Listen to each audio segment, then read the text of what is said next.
forgot to check into the market action? I got you covered, because it's time for This Week in Markets, your quick rewind of all the action that shaped Indian equities. From fresh rallies to boardroom drama, here's what moved the markets.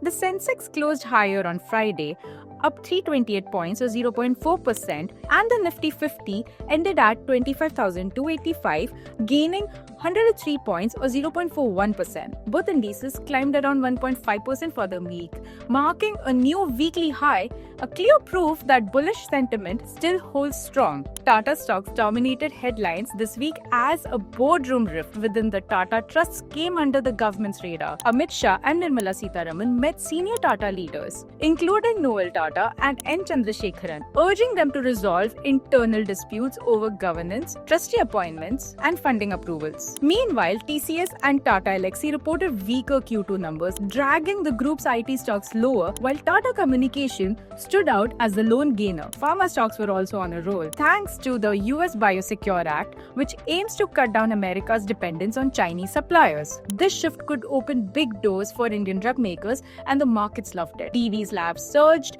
while Supply emerged as today's Nifty champion. Foreign investors finally eased up on their selling spree. FIIs turned net sellers of about Rs 4,670 crore so far in October, but that's nearly Rs 3,000 crore, lesser than seen in September.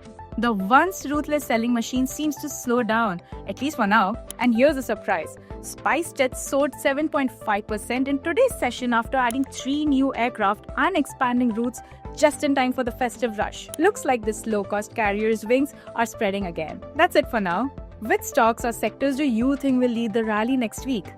Drop it in the comments below.